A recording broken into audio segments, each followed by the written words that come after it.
So today we have a video on the Diorskin Star Foundation. I caved and picked this up at Sephora because Mallory1712 made me do it. Thanks, Mallory. High-end foundations have kind of been my guilty pleasure lately. It's bad.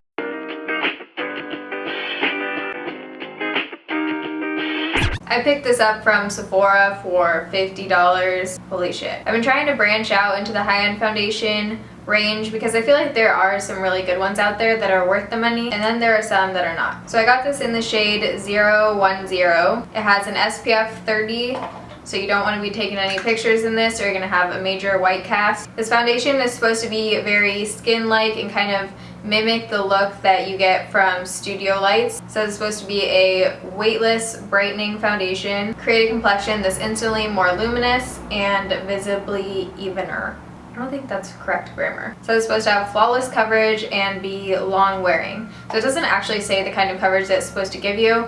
Since I have super shitty acne skin under all this makeup, I don't think that it's full coverage. Obviously, if your skin is naturally better, most products are going to look more full coverage. On my skin, I get a good medium coverage, but I do think that it builds nicely. The packaging is beautiful. It has a pump. Obviously, I would expect a pump with a $50 foundation. It smells kind of like cucumber. It smells like one of the Bath & Body Works lotions. It smells really good. I don't know how great that is for acne prone skin. Probably not the best. So my favorite brush to apply this is the Sigma, what even is it? I just looked at it and totally didn't process that. Sigma F82. This is just a round kabuki brush and it's super dense. I really like it for applying this foundation. I don't really like the way that this applies with the makeup sponge. It just doesn't give me the kind of coverage that I want. You could do it, but I think it does apply better with a brush like this or a Real Techniques brush. Going on, I don't know if it's just the primer I'm using underneath it or what, but I've never really experienced this before. It feels kind of like I'm applying a sunscreen with a brush. It kind of has that silica consistency, and I think there is some kind of silica product in here. It doesn't really glide over as easy as I'm used to. You do have to really blend it and work it into your skin. With that being said, once it's on there, the finish is so beautiful. It's a satin finish and it looks like skin. That's really, I think, the best thing about this foundation is that it looks super natural when it's on. So I have pretty combination skin. I do get oily throughout the day. You definitely need to powder it if you have normal to oily skin. For me, it starts to get oily about 3 hours in without a powder. Even with a powder, by the end of the day, it looks a little bit oily in my T-zone and around my nose. That's a little bit of a downside for me. I think this is more of a going out if you want your face to look really nice and healthy kind of foundation. I don't know if I would wear this every day to work or something like that when I have long days. So let's talk about the shade range. There are 14 shades in this foundation, or at least that's what's on Sephora's website right now.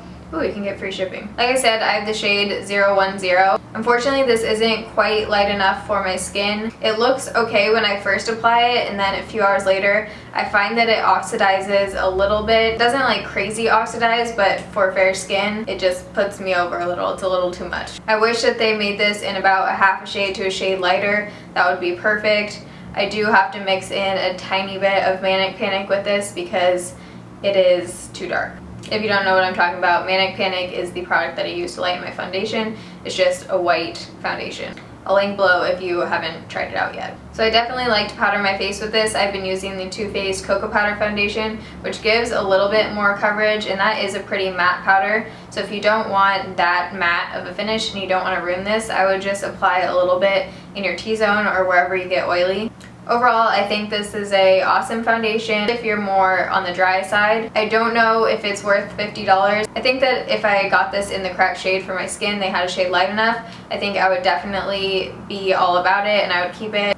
I don't know if I'm keeping this just because it is a little bit too dark, and I feel like if I'm going to spend that much money on a product, I shouldn't have to mix Manic Panic in with it. Definitely go to your Sephora and ask for a sample of this stuff. Their samples actually last a few applications, and then you can try it out and see if you like it. So that's just some quick thoughts on the Diorskin Star Foundation.